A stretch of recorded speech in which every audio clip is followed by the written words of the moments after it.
How's it going, everybody? I'm Chris Hewen. Today I'm going to talk about the effects of social media use on adolescent development.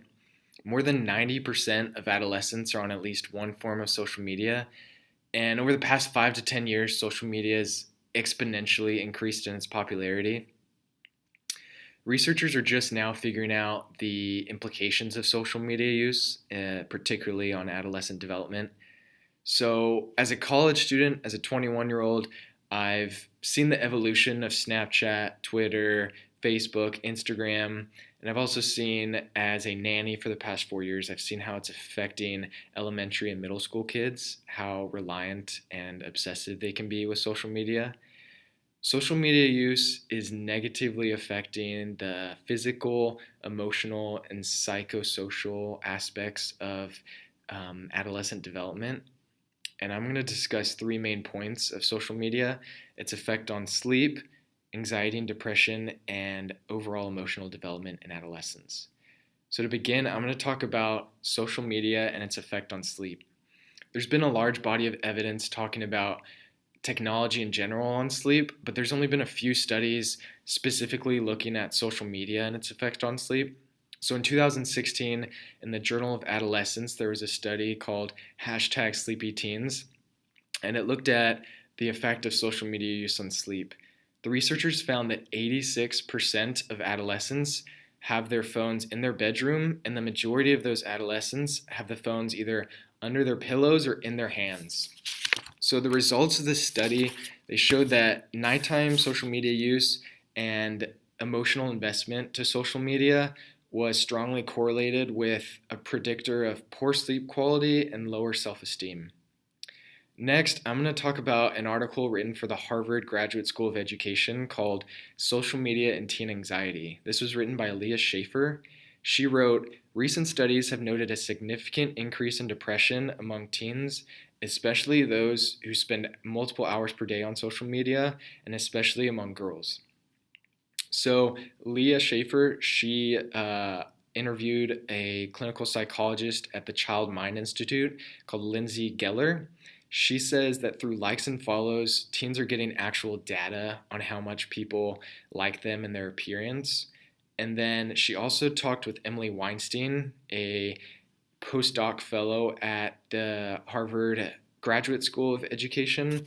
And Emily Weinstein and Amanda Leinhartz, they both talked about 8 social media induced stressors. So I'm going to name them. 1, seeing people post about events in which you weren't invited. 2, pressure to post positive and attractive content about yourself.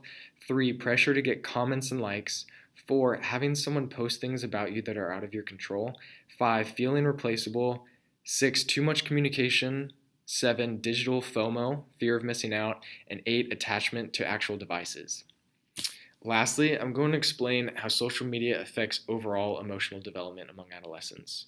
So Jenna Christopherson, she performed a systematic review called "How is Social Networking Sites Affecting Teen Social and Emotional Development?" She looked at 15 studies, and all 15 studies discussed the risks of social networking sites. They noted that an increase in social media use led to a decrease in your relationships with your families. Also, an increase in social media use led to a decrease in face to face interactions, an increase in depression, increase in loneliness, and a decrease in social circles. Also, in this study, she mentioned the late and great Erik Erikson, a developmental psychologist. He would talk a lot about the ego identity in adolescence and how much that comes to play in regards to development in general. And in order to create a strong and healthy ego identity, you need consistent and meaningful feedback and praise as an adolescent, primarily from peers and family. But through social media, adolescents are getting this sort of praise and achievements, but it's creating a false sense of identity. They're becoming dependent on likes and retweets and follows instead of a sincere compliment or in-person praise. And they're also creating an unrealistic view of others. So they're looking at their peers and they're seeing only the positives that people are posting. So wrapping up, I want to restate the purpose of my speech.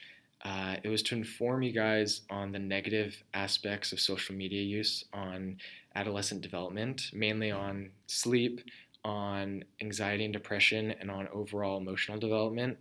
So, if you're watching this and you have kids or you're thinking about having children, I want you guys to think and consider how it might affect their development. And you don't have to totally get rid of social media, but realize how much you're using it, how much your kids are using it, and maybe set boundaries for them and for yourselves.